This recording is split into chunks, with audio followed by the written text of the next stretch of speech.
اور ایک اور بات ہے بڑی آسان سی ہے اور سمجھ میں اور بڑی جس میں مرد عورت سب مبتلا ہیں، وہ غیبت ہے۔ غیبت سے بڑی دنیا دوزخ میں جائے گی۔ یہ عورت بے پردہ ہے، سب اس کو بری نظر۔ آپ کے ہاں تو ابھی تک پردہ ہے، ہمارے ہاں تو عورت نے پردہ اتار دیا تو وہاں پردہ نہ پردہ، بلکہ اب تو پردہ ہونا وہاں عیب بن رہا ہے۔ شکر ہے آپ کے ہاں بھی پردہ ہے۔ ہائے ہائے، آپ کے ماحول میں کوئی عورت بے پرد ہو تو سب اس کو کہتے بہت بری عورت ہے، بہت بری عورت ہے۔ کوئی نماز نہ پڑھے کہتے بڑا برا آدمی ہے، بڑی بری عورت ہے، نماز نہیں پڑھتی۔ لیکن غیبت کرنے والوں کو کوئی برا سمجھتا ہی کوئی نہیں، اور سارا ماحول غیبت میں مبتلا ہے۔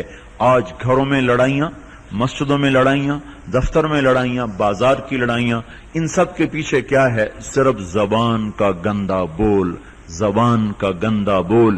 آپ نے حضرت معاذ رضی اللہ تعالیٰ عنہ کو ایسے زبان نکال کے اپنی زبان پکڑ کے کہا، مجھے دیکھو، یوں پکڑا، اس انگلی اور اس انگوٹھے سے یوں پکڑ کر کہا، معاذ معاذ، سب سے زیادہ دوزخ میں گرانے والی چیز یہ زبان ہے۔ یہ زبان، یوں کہا، یہ زبان سب سے زیادہ جو مرد عورت اس امت کے دوزخ میں جائیں گے، اس کی وجہ سے جائیں گے، کیونکہ غیبت ہر کوئی کر رہا ہے۔ تسبیح بھی ہاتھ میں، غیبت بھی چل رہی، نفل بھی پڑھ رہے، غیبت بھی چل رہی، تہجد بھی پڑھ رہے، غیبت بھی چل رہی ہے، حج بھی ہو رہا، غیبت بھی ہو رہی، مسجد میں پہلی صف پہ بیٹھ کے غیبت ہو رہی، عورت مصلی پہ بیٹھی اور غیبت کر رہی ہے۔ گھروں کے گھر اجڑ گئے میرے بھائیوں بہنوں اس غلط زبان کا غلط استعمال سے۔ ایک شخص نے کہا، یا رسول اللہ، ہمارے پڑوس میں عورت ہے، بہت نماز پڑھتی ہے، روزے بھی رکھتی ہے، تہجد بھی پڑھتی ہے، پر زبان کی بڑی تیز ہے، ادھر کی ادھر، ادھر کی ادھر، ہر وقت اس کی زبان چلتی ہے۔ آپ نے کہا، لا خیر فیہا، کوئی نیکی نہیں اس کے پاس، وہ سیدھی جہنم میں جائے گی۔ دوسرے شخص نے کہا، یا رسول اللہ، فلاں عورت ہے، وہ فرض پورے کرتی ہے، فرض، نفلوں کا اہتمام کوئی نہیں، پر اس کا بول بڑا میٹھا ہے، غیبت کوئی نہیں، چغلی کوئی نہیں، گالی گلوچ کوئی نہیں۔ تو آپ نے کہا، اس کو جنت کی بشارت دے دو، وہ جنت میں جائے گی۔ تو میرے بھائیوں بہنوں، آج بہت بڑا گناہ ہو رہا ہے، بہت بڑا گناہ ہو رہا ہے، جس سے گھر جل گئے ہیں۔ یہ وادی ٹھنڈی ہو کر بھی گرم ہو گئی ہے۔ پنجاب تو پہلے ہی گرم ہے، وہ گرم ہو کر مزید گرم ہے، اور یہ وادی بھی ٹھنڈی ہو کر اسے آگ لگی ہوئی ہے۔ اور یہ آگ صرف اس گلگت میں نہیں لگی، یہ سکردو کے پہاڑوں سے یہ آگ لگنا شروع ہوئی ہے، اور کراچی کے ساحل تک، اور گوادر کے ساحل تک، اور وہ تفتان کے صحرا تک یہ آگ پھیلی ہوئی ہے۔ سکھر کے صحراؤں میں، الجزائر کے صحراؤں میں، اور نیل کے دریاؤں میں یہ ساری آگ ہی آگ ہے، آگ ہی آگ ہے، جس نے ہڈیوں کو جلایا ہے، گوشت کو جلایا ہے۔ چولہے کی آگ لکڑی کو جلاتی ہے، گیس کی آگ لکڑی کو جلاتی ہے، پر ہائے ہائے، اس غیبت کی آگ نے ہڈیوں کو جلایا، گوشت کو جلایا۔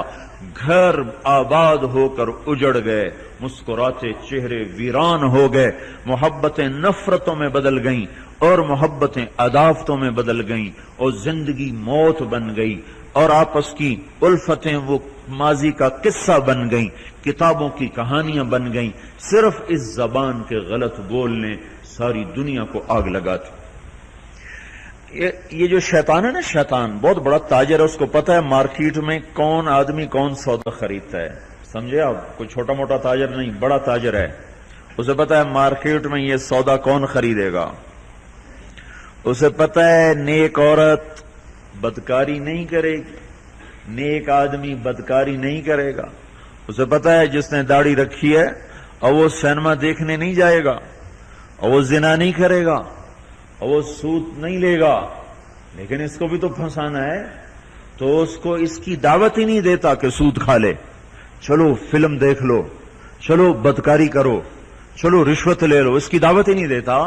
اسے پتہ ہے اللہ سے ڈر رہا تو لوگوں سے ڈر کے بھی نہیں کرے گا، وہ اس کو یہاں پکڑتا ہے، تو بڑا اچھا ہے، وہ بڑا برا ہے، تو بڑی اچھی عورت ہے، وہ بہت بری عورت ہے، اب اپنی اچھائی دل میں ڈال ڈال، اوروں کی برائی ڈال، پھر اس کی زبان چلائے گا، پھر وہ غیبت چلے گی، پھر وہ زہر اگلے گی، پھر سانپ کا ڈسا اتنا نہیں تڑپتا جتنا غیبت کا ڈسا ہوا انسان تڑپتا ہے، پھر سانپ میں اتنا زہر نہیں ہوتا جتنا اس گندی زبان میں زہر ہوتا ہے، شیر کا پنجہ اتنا نہیں پھاڑتا جتنا یہ 2.5 انچ کی زبان گوشت کو چیر پھاڑ کے رکھ دیتی ہے، پیٹرول اور گیس کی آگ سے وہ آگ نہیں بھڑکتی جو اس چھوٹی سی زبان سے آگ بھڑکتی ہے، شہروں کے شہر جل رہے ہیں اور اس کے پیچھے بات کیا ہے؟ غیبت، غیبت، گندا بول، گندا بول۔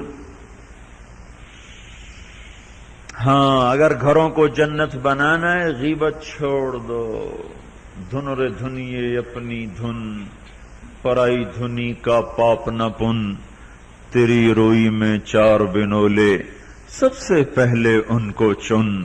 کیا مطلب؟ اوروں کی برائیاں نہ دیکھو، اپنی برائیاں دیکھتے رہو، دیکھتے رہو۔